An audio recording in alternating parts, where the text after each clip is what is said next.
പരിശുദ്ധ പരമ ദിവ്യകാരുണ്യത്തിന് പരിശുദ്ധ പരമ ദിവ്യകാരുണ്യത്തിന് പരിശുദ്ധ പരമ ദിവ്യകാരുണ്യത്തിന് ഫംഗസ് പിടിക്കുന്ന ശരീര അവയവങ്ങളാണ്. ദാറ്റ് മീൻസ് ഇങ്ങനെ ചാര കളറിൽ ഇങ്ങനെ ഇങ്ങനെ എന്താ പറയണ പൂട പോലെ ഇങ്ങനെ ഫംഗസ് പിടിക്കുന്ന ശരീരഭാഗങ്ങളിൽ എന്തുകൊണ്ട് അങ്ങനെ പിടിക്കണം നമുക്കറിയത്തില്ല. മാരകരോഗമാണോ എന്ന് പോലും അറിയത്തില്ല. ശരീരത്തിൻ്റെ ഉള്ളിലെ അവയവങ്ങളിലാണ് സംഭവിക്കുന്നത്. ഫംഗസ് പോലെ ഇങ്ങനെ, അതുപോലെ ബ്ലഡിലൊക്കെ പൂപ്പൽ വരത്തില്ലേ, അതുപോലെയാണ് അസുഖം. ഈ അസുഖത്തെ കർത്താവ് ഇപ്പോഴും സുഖപ്പെടുത്തിക്കൊണ്ടിരിക്കുന്നു.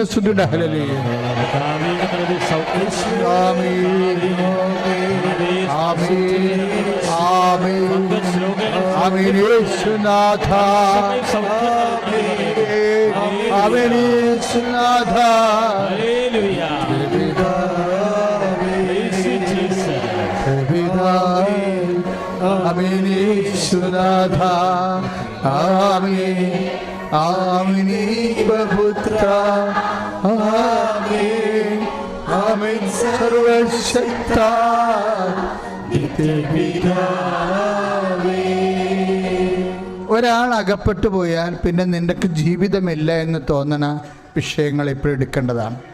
ഇപ്പം നിൻ്റെ അമ്മ തന്നെ ആൾ കിടപ്പായി പോയാൽ പിന്നെ നിനക്ക് ലൈഫില്ല എന്ന്. പക്ഷേ അമ്മയ്ക്ക് അസുഖമാണെന്ന് വിചാരിച്ചോ? നീ പറയുന്ന ഒരു വ്യക്തിക്ക് അസുഖമാണ്, അയാൾ വീണ് പോകുകയോ എന്തെങ്കിലും സംഭവിച്ചാൽ പിന്നെ നിനക്ക് ആ ജീവിതമില്ല. അങ്ങനെയുള്ളത് കണ്ണുനീരുടെ ആ വ്യക്തിയുടെ ഓർക്കുക. പരിശുദ്ധ അമ്മ ആ വ്യക്തിക്ക് വേണ്ടി ഇപ്പോൾ മധ്യസ്ഥം വഹിച്ചുകൊണ്ട് നിനക്ക് അൾത്താരെ കയറി വന്ന് സാക്ഷ്യം പറയാൻ സാധിക്കും.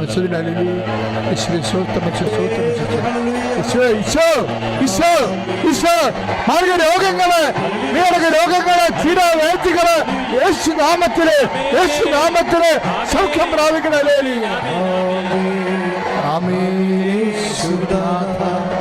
ആമേൻ ആമേൻ ദൈവപുത്ര ആമേൻ ആമേൻ സർവശക്ത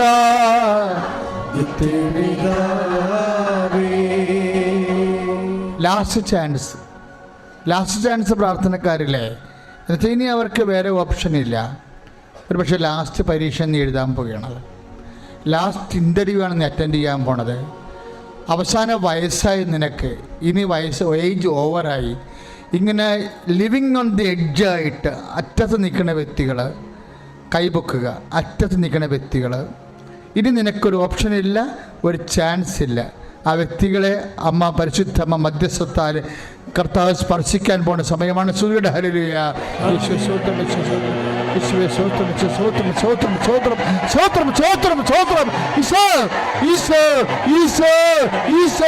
സ്പർശിക്കണമേ കർത്താവേ, സ്പർശിക്കണമേ കർത്താവേ. ഈശോയുടെ ഉന്നതമായ നാമത്തില് മാരക രോഗങ്ങള്, ജീവിത ദുരിതങ്ങള്, ജീവിത തടസ്സങ്ങള് യേശുനാമത്തില് മാറിപ്പോട്ടെ. ഹല്ലേലൂയ. ആമേൻ ആമേൻ ദൈവപുത്ര ആമേൻ ആമേൻ സർവശക്ത നിത്യപിതാവേ. പെര പൊളിച്ചാൽ വീണ്ടും പണിയാൻ പറ്റത്തില്ല, പക്ഷെ പൊളിക്കാതിരിക്കാൻ പറ്റണില്ല. കിഴക്കോട്ട് ദർശനമായ പെരയാണ്, പഴയ പെരയാണ്. ഇതാണ് ഒരു അടയാളം. ഇത് ആ ഒറ്റപ്പെട്ട വീടിന് മാത്രം കിട്ടാൻ പോണ അനുഗ്രഹമല്ല. ശ്രദ്ധിക്കുക, പെര പൊളിച്ചാൽ പിന്നെ പണിയാൻ പറ്റത്തില്ല. ടെക്നിക്കൽ പ്രോബ്ലമാണ്, ചിലപ്പോൾ നിയമപരമായിട്ട് ചെയ്യാൻ പറ്റാത്ത കാര്യമാകാം. പെര പൊളിച്ചില്ലെങ്കിൽ ഇരുണ്ട് അത് ഒടിഞ്ഞ് നമ്മുടെ തലയിൽ വീഴും. പക്ഷേ പൊളിക്കാനുള്ള അവതും ഇല്ല, പണവുമില്ല. ഇങ്ങനെ ഒരു വല്ലാത്ത അവസ്ഥ. ഇത് കിഴക്കോട്ട് ദർശനം നിൽക്കുന്ന പഴയ ഒരു പെരയാണ്.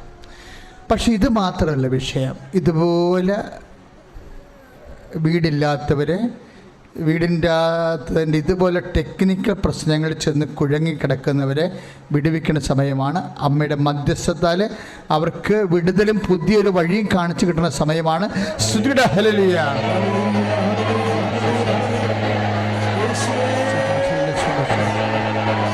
സ്തുതിയുടെ ഹല്ലേലൂയ.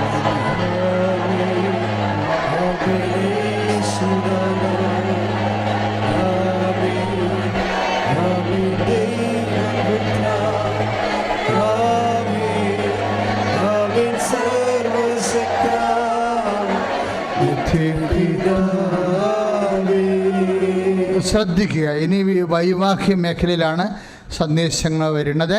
അതായത് ഒരു മനസ്സമ്മത മോതിരമാണ്. മനസ്സമ്മതമാണ് കല്യാണമാണെന്ന് വ്യക്തമല്ല. ആദ്യം മനസ്സമ്മതം എന്നാണ് ഈശോ മനസ്സിൽ തന്നത്. പക്ഷേ ഈ മോതിരം ഇപ്പം ഇവിടെ ഈ ഇട്ട വിരലിടാൻ പറ്റണില്ല. അതുകൊണ്ട് അത് ചെറു വിരലിലോട്ട് മാറ്റി. ഇതാണ് ഒരു അടയാളം. ഒരു അത് വെള്ളക്കല്ലുള്ള മനസ്സമ്മത മോതിരമോ കല്യാണ മോതിരമോ. നേരത്തെ ഇട്ട വിരലല്ല ഇപ്പം ഇട്ടേക്കണത്.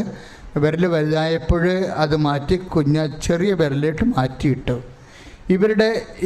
ഇതൊരു അടയാളമാണ്. ഇത് പർട്ടിക്കുലർ കേസ് മാത്രമല്ല, വിവാഹ മേഖലയിൽ അനുഭവിക്കുന്ന പ്രശ്നങ്ങൾക്കെല്ലാം പ്രാർത്ഥിക്കേണ്ട ദൈവിക ഇടപെടൽ സമയം. ഒരുപക്ഷെ നീ നിൻ്റെ ജീവിത പങ്കാളിയുമായിട്ട് അകന്ന് കഴിയുകയായിരിക്കും.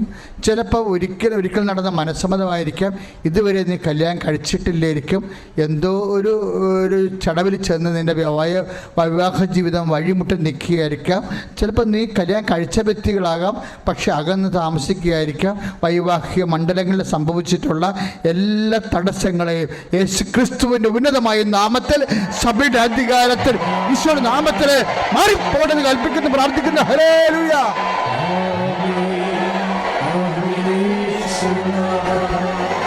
ആമേൻ. ആമേൻ. ദൈവപുത്ര ആമേൻ. സർവശക്ത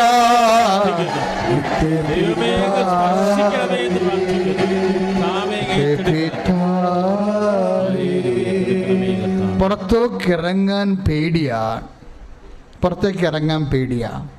വലത്തുകാല് വെച്ച് പുറത്തോട്ടിറങ്ങുമ്പോൾ കല്ല് നമ്മൾ ചവിട്ടുന്ന സ്ഥലം ഇളകണ പോലെ നമുക്ക് ആത്മവിശ്വാസം പോകുന്നൊരവസ്ഥയാണ്. സ്ത്രീയാണ് ആ വ്യക്തിയെ, അതായത് പുറത്തോട്ടിറങ്ങിയ വലതുകാല് പുറത്തേക്ക് വെക്കുമ്പോൾ നമ്മളൊരു ഇളക്കമുള്ള സ്ഥലത്ത് വെച്ച് കഴിഞ്ഞാൽ എന്നാ സംഭവിക്കും? വീണ പോലെ നമുക്ക് തോന്നും. പിടിക്കാൻ കിട്ടില്ലെങ്കിൽ നമ്മൾ വീഴുകയും ചെയ്യും. അതുകൊണ്ട് ആത്മവിശ്വാസം നഷ്ടപ്പെട്ട് പുറം സഞ്ചാരത്തിന് ആത്മവിശ്വാസം നഷ്ടപ്പെട്ട അവസ്ഥകളിൽ കർത്താവ് സ്പർശിച്ച വ്യക്തിയെ ബലിഷ്ഠമാക്കുന്ന ശ്രുതിയുടെ ഹല്ലേലൂയ.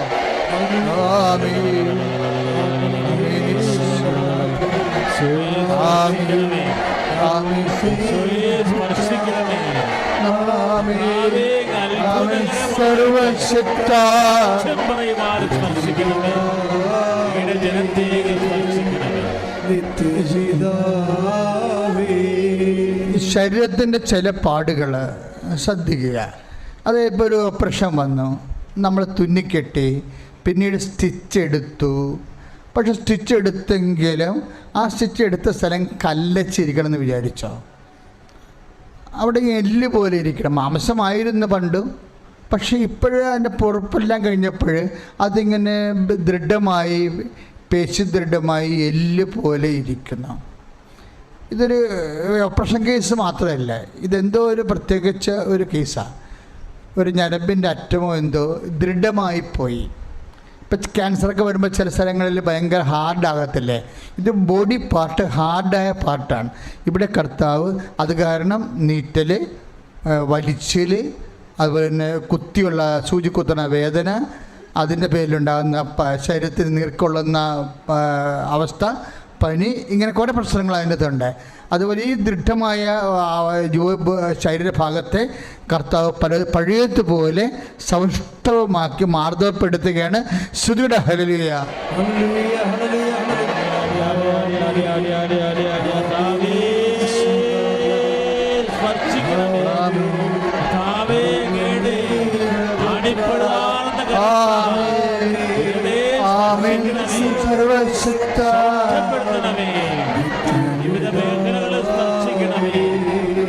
ലോകം മുഴുവൻ ഈ ശുശ്രൂഷ ലൈവായി കൂടുന്നവരെ ജാഗ്രതയുള്ളവരായിരിക്കണം. കർത്താവ് നിങ്ങളെയും സ്പർശിക്കുന്ന സമയമാണ്. അന്നനാളം ഈശോ കാണിക്കുന്നുണ്ട്. അന്നനാളത്തിനകത്ത് വരിപ്പ് കാണിക്കുന്നുണ്ട്. അന്നനാളത്തിൻ്റെ ഉള്ളിൽ, തൊണ്ട ഉൾപ്പെടെ ഉള്ളിൽ ദൃഢമായിട്ടിങ്ങനെ പാമ്പിൻ്റെ ശൽക്കങ്ങൾ പോലെ ആണ്, പാമ്പിൻ്റെ ശൽക്കങ്ങൾ പോലെയുള്ള അറേഞ്ച്മെൻ്റാണ് അന്നനാളത്തിന് താഴെ തൊട്ട്, അണ്ണാക്ക് വായ തൊട്ട് താഴെ വരെ, നാളി വരെ ഉള്ളത്. അത് ബലമാണ്, ബലമാകേണ്ട കാര്യമില്ല. പക്ഷേ അതിൻ്റെ പേരിൽ ഭക്ഷണം ഇറങ്ങണില്ല. ഇങ്ങനെയുള്ളൊരു വ്യക്തിയെ കർത്താവ് സ്പർശിച്ച് സുഖപ്പെടുത്തിക്കൊണ്ടിരിക്കുന്ന ഹല്ലേലൂയ. ആമീൻ യേശുനാഥ. ആമീൻ ആമേൻ ദൈവപുത്ര ആമേൻ ആമേൻ സർവശക്ത.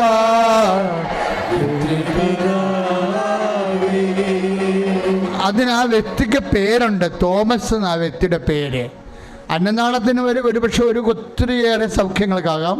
പക്ഷെ പെർട്ടിക്കുലർ വ്യക്തി, ഈ പാമ്പിൻ്റെ ശർക്കം പോലെ അന്നനാളെ ഒരു വശം കൊണ്ട് മരവിച്ച് പോയിരിക്കുന്ന വ്യക്തിയുടെ പേര് തോമസ് എന്നാണ്.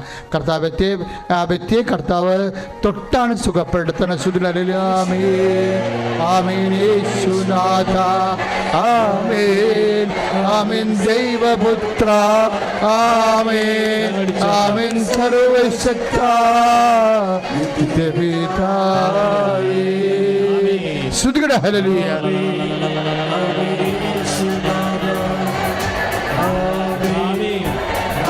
രൂപത്തിൽ കഴിയുന്നവരെ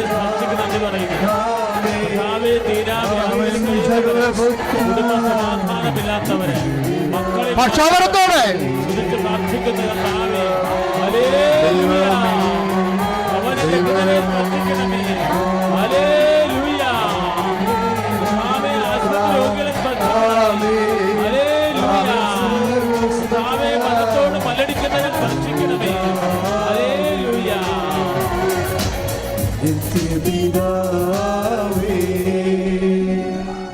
അതായത് നമ്മുടെ ഈ മാതള നാരങ്ങ പോലെ ഒരു ഷേപ്പ് ഉള്ളിലാണ്. അത് എത്രയും വലുതാണെന്ന് പറയുമ്പോൾ ചിലപ്പോൾ അടിവയറ്റിലൊക്കെ ആയിരിക്കും. വേറെ സ്ഥലത്തൊക്കെ വന്നു കഴിഞ്ഞാൽ തിങ്ങിക്കൂടിയിട്ട് നമുക്ക് ജീവിക്കാൻ പറ്റത്തില്ല. അപ്പോൾ ഇങ്ങനെ മാതള നാരങ്ങ പോലെ ഷേപ്പും അതിൻ്റെ കളർ വരേണ്ടതുപോലെയാണ്. പക്ഷെ അതിൻ്റെ ഉരുണ്ടതല്ല, നീണ്ടതാണ്. ഇത് ഉദരത്തിലാണ്, ശരീരത്തിൻ്റെ ഉള്ളിലാണ്. അപ്പം ഇങ്ങനെ ഒരു വ്യക്തിയെ വെറുതെ ഓപ്പറേഷൻ ചെയ്യേണ്ടി വരുമായിരിക്കും. പക്ഷേ ആ വ്യക്തിയെ കർത്താവ് സ്പർശിച്ചു കൊണ്ടിരിക്കുന്നു. നിങ്ങൾക്കറിയാം, ആ വ്യക്തി അറിയാമെങ്കിൽ ഇപ്പം ശ്രുതികട ഹല്ലേലൂയ.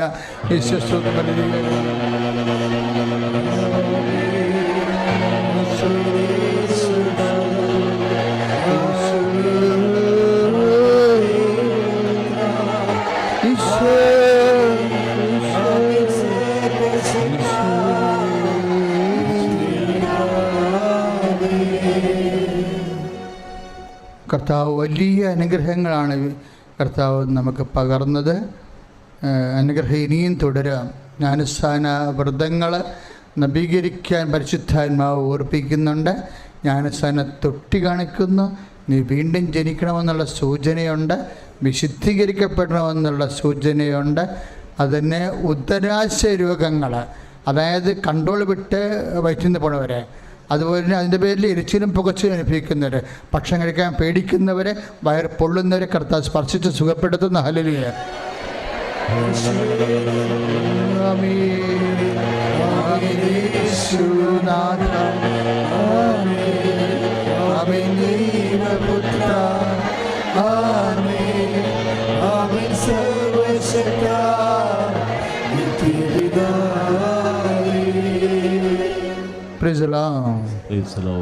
ദൈവപിതാവിനും ഈശോയ്ക്കും പരിശുദ്ധ അമ്മയ്ക്കും കോടാനുകോടി നന്ദി. എൻ്റെ പേര് റാണി സണ്ണി. ഞാൻ ചങ്ങനാശ്ശേരി തൃക്കടിത്താനത്തുനിന്ന് വരുന്നു. 2018 ഡിസംബർ 19 ഞാൻ ആദ്യമായിട്ട് ഉടമ്പടി എടുത്തത്. ഉടമ്പടി എടുത്ത് ആദ്യ 90 ദിവസം കഴിഞ്ഞപ്പോൾ തന്നെ എനിക്കൊരു സർജറി ഉണ്ടായിരുന്നു, ഫേഷ്യൽ പാലസി. അതിനെക്കുറിച്ച് ഞാൻ 2019 മെയ് 6 ഈ എൽത്താരയിൽ സാക്ഷ്യം പറഞ്ഞതാണ്. ബാക്കി കിട്ടിയ അനുഗ്രഹങ്ങളുമൊക്കെ സാക്ഷ്യപ്പെടുത്തി. 5ാമത് പുതുക്കണ്ട വന്നപ്പോൾ ഇവിടെ കൊറോണയായിപ്പോയി, എനിക്ക് വരാൻ പറ്റിയില്ല. പിന്നെ 2021 ഒക്ടോബർ മാസത്തിലാണ് ഞാൻ ഉടമ്പടി പുതുക്കാൻ വരുന്നത്. ഞാൻ താമസിച്ചുകൊണ്ടിരുന്നത് തിരുവനന്തപുരം CRPF പള്ളിപ്പുറം ക്വാർട്ടേഴ്സിലാണ്. ഹസ്ബൻഡ് CRPFിലാണ്. ഞങ്ങൾക്ക് സ്വന്തമായൊരു വീടില്ലായിരുന്നു. ഞങ്ങൾ 2008 ചെന്നൈയിൽ പോയി ക്വാർട്ടേഴ്സിൽ താമസിച്ചു. അപ്പോൾ അവിടെ വീട് വയ്ക്കാതെ കൊണ്ട് ഞങ്ങളൊരു സ്ഥലം വാങ്ങി.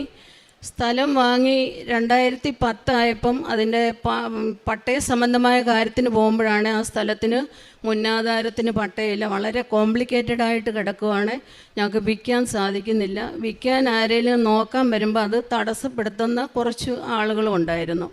ഹസ്ബൻഡ് അവിടെ നിന്ന് സ്ഥലം മാറിപ്പോയി. ഞങ്ങൾ തിരിച്ച് ചങ്ങനാശ്ശേരി വന്ന് താമസിച്ചു.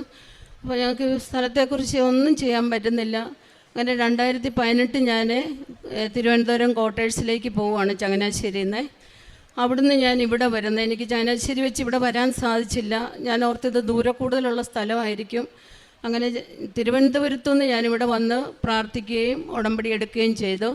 2021 ഞാൻ അച്ഛനെ വന്ന് നവംബർ മാസത്തിൽ കണ്ട് അച്ഛനോട് ഇങ്ങനെ കാര്യം പറഞ്ഞു. സ്ഥലം വയ്ക്കാൻ പറ്റുന്നില്ല അച്ഛാ, അതിന് റേറ്റ് ഒട്ടും കിട്ടുന്നുമില്ല എന്ന് പറഞ്ഞു. അപ്പോൾ അച്ഛൻ അൾത്താരയിൽ പ്രാർത്ഥിച്ചിട്ട് വന്ന് പറഞ്ഞു, നിനക്ക് സ്ക്വയർ ഫീറ്റിന് 1000 രൂപ വെച്ച് കിട്ടുമെന്ന് പറഞ്ഞു. അങ്ങനെ ഞങ്ങൾക്ക് 2022 നവംബർ 9 ആ സ്ഥലം അത്ഭുതകരമായിട്ട് അച്ഛൻ പറഞ്ഞ റേറ്റിൽ തന്നെ വിൽക്കാൻ പറ്റി. പിന്നെ ഞങ്ങളുടെ പ്രശ്നം ഒരു ഭവനം ഞങ്ങൾക്ക് സ്വന്തമായിട്ടില്ലായിരുന്നു. അങ്ങനെ ഭവനമില്ലാത്തതിലും വിഷമം ഉണ്ടായിരുന്നു. ക്വാർട്ടേഴ്സ് തന്നെ ഇങ്ങനെ നമ്മൾ ഇങ്ങോട്ട് വീട്ടിൽ വരും, 1-2 ദിവസം നിന്നങ്ങ് തിരിച്ചു പോകും. അങ്ങനെ ബുദ്ധിമുട്ടായിരുന്നു. ക്വാർട്ടേഴ്സിലുള്ളവരും എന്താ ഞാൻ തന്നെയാണ് താമസിക്കുന്നത്. മോള് BSc നേഴ്സിങ്ങിന് ചെന്നൈയിലാണ് പഠിക്കാൻ പോയത് 2020.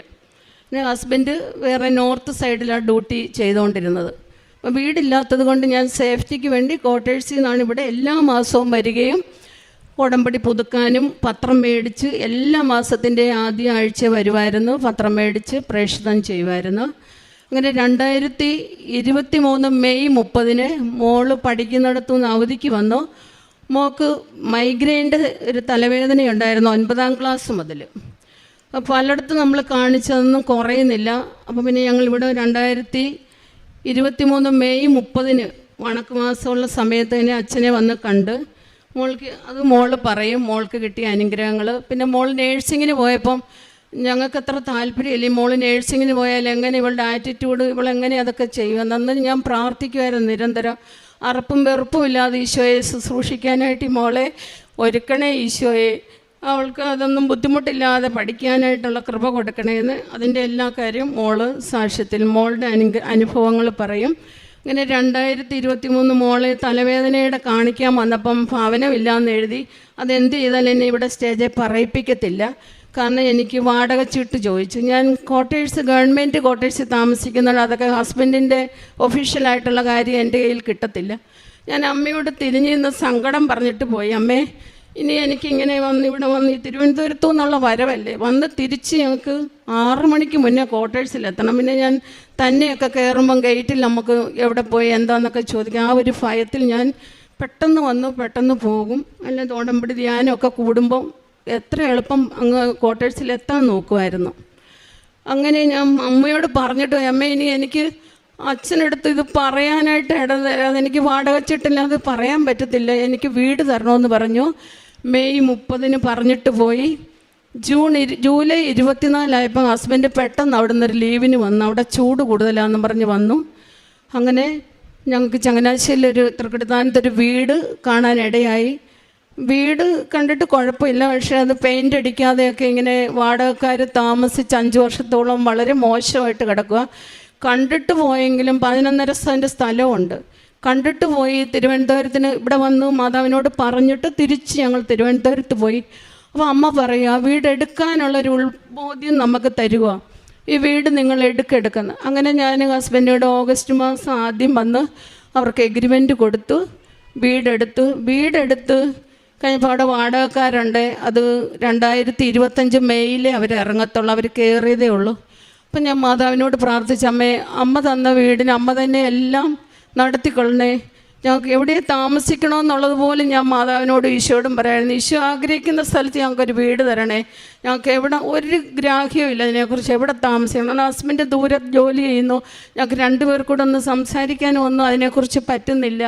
വീട് വെക്കണമെങ്കിലും ആൾ വേണം, ആര് നോക്കും, അങ്ങനെയൊക്കെ ഒരു ഭയങ്കര വിഷമത്തിലിരിക്കുമ്പം ഈ വീട് കാണുകയും ഈ വീട് ഞങ്ങൾ എഗ്രിമെൻറ്റ് ചെയ്യുകയും ചെയ്തു. അങ്ങനെ സെപ്റ്റംബർ 16 അത്ഭുതകരമായിട്ട്, ഓണത്തിൻ്റെ സീസണാണ്, ആ ഓണം സമയത്ത് എല്ലാ ഓഫീസും അടയ്ക്കുന്ന സമയമാണെങ്കിൽ പോലും ഹസ്ബൻഡ് ലീവിന് വന്നു 20 ദിവസത്തെ ഞങ്ങൾക്ക് വീട് എഴുതിക്കാനായിട്ട് സാധിച്ചു. അങ്ങനെ 2023 ഡിസംബർ 28 കുഞ്ഞിപ്പൈതങ്ങളുടെ ദിവസത്തിൽ ഞങ്ങൾ വീട് കയറി താമസിച്ചു.